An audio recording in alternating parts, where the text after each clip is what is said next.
बिस्मिल्लाहिर्रहमानिर्रहीम। आज हम class 10 chapter number 10 simple harmonic motion and waves के न्यूमेरिकल करेंगे। न्यूमेरिकल नंबर 2 है हमारे पास। न्यूमेरिकल हमें दिया गया है कि find the time period and frequency of a simple pendulum 6.0 metre long on the surface of Mars. The acceleration due to gravity on the surface of Mars is 3.71 metre per second square. सबसे पहले हमें दिया गया है कि हम लोगों ने फाइंड करना है एक टाइम पीरियड और दूसरा हम लोगों ने फ्रीक्वेंसी फाइंड करना है। ये हमें 6.0 मीटर दिया गया है। हमें पता नहीं चल रहा है कि ये क्या है, लेकिन इसका ऐसा यूनिट देके हमें पता चल रहा है कि ये सिंपल पेंडुलम का लेंथ है। दूसरी चीज ग्रेविटी दी गई है 3.71 मीटर पर सेकेंड स्क्वेयर। जब हम लोग न्यूमेरिकल पढ़ते हैं तो हम लोग सबसे पहले इसमें डेटा कलेक्ट करते हैं कि हमें दिया क्या है और हम लोगों ने फाइंड क्या करना है।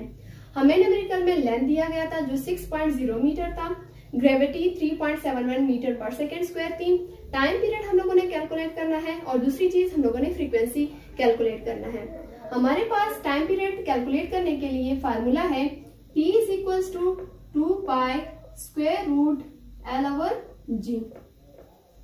सोल्यूशन हमारे पास आ जाता है। हम लोग टाइम पीरियड को फाइंड कर रहे हैं तो हमारे पास जो T है वो इसी तरह आ जाएगा 2 पाई स्क्वायर रूट L हमें दिया गया है 6 और G ग्रेविटी हमें दी गई है 3.71। उसी तरह हम लोग जानते हैं कि सिंस वी नो दैट कि पाई की वैल्यू हमारे पास 3.14 है, तो अभी यहाँ पे t इज इक्वल्स टू 2 पाई, पाई की जगह हम लोग यहाँ पे 3.14 की वैल्यू पुट कर देंगे। स्क्वायर रूट 6/3.71 उसी तरह लिख देंगे। फिर हम लोग जो है ना इस 2 को इस ब्रैकेट के साथ मल्टीप्लाई करेंगे। t is equals to 2 multiply by 3.14। हमारे पास आंसर आ रहा है 6.28। ये 6.28 हमारे पास आंसर आ गया इन दोनों को आपस में मल्टीप्लाई करके। स्क्वायर रूट, अब पहले 6 को 3.71 पर डिवाइड कर देंगे। 6 ये ब्रैकेट लेके 6 फिर bracket divided by bracket 3.71 bracket. हमारे पास आंसर आ जाता है 1.617। बहुत ज्यादा आ रहा है तो सिंपली हम यहां पर लिख देंगे 1.617 स्क्वायर रूट है हमारे पास। t इज इक्वल्स टू 6.28 हमारे पास उसी तरह आ जाएगा।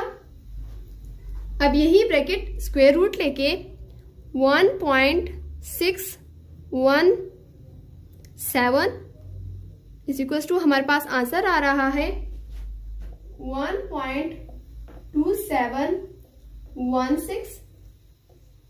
सही। अब इन दोनों को हम लोग आपस में मल्टीप्लाई कर देंगे। वो कैसे? सिंपल ब्रैकेट 6.28 ब्रैकेट फिर ब्रैकेट 1.2716।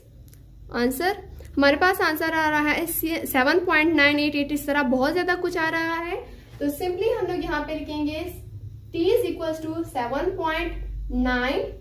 अब यहाँ पे जो 8 है इस 5 को राउंड ऑफ करके हम लोग इस 8 को राउंड ऑफ करके हमारे पास ये 9 हो जाएगा। 5 को हम लोग सिंपली स्किप कर देंगे, ड्रॉप आउट कर देंगे, ये हमारे पास 9 बन जाएगा। यानी हमारा जो टाइम पीरियड का आंसर है वो t इज इक्वल टू 7.9 आना गया। तो दूसरी चीज हम लोगों ने जो फ्रीक्वेंसी फाइंड करनी है वो भी हम लोग फाइंड करेंगे। उसके लिए एक दूसरा फार्मूला यूज होगा। वो कौन सा फार्मूला होगा? वो होगा फार्मूला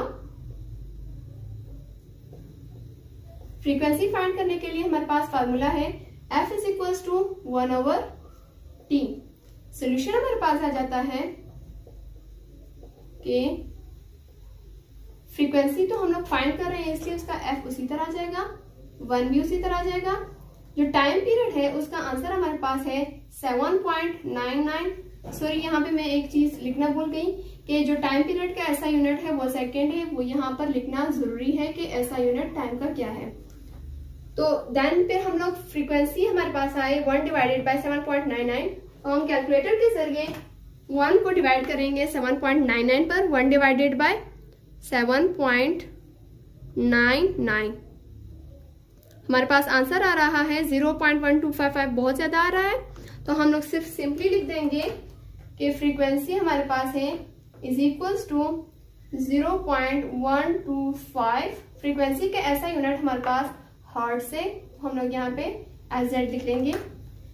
हम लोगों ने टाइम पीरियड को भी कैलकुलेट कर लिया, फाइंड आउट कर लिया, और फ्रीक्वेंसी को भी। हमारे पास दो चीजें पूछी गई थी कि हम लोगों ने टाइम पीरियड भी कैलकुलेट करना है और फ्रीक्वेंसी को भी। टाइम पीरियड हमारे पास ये आंसर आ गया, टाइम पीरियड का 7.99 सेकेंड आ गया, और फ्रीक्वेंसी का जो आंसर है वो पे है 0.125 हर्ट्ज। इस तरह हमारा न्यूमेरिकल नंबर 2 भी कंप्लीट हो गया। होप सो कि आप लोगों को समझ आ गया होगा।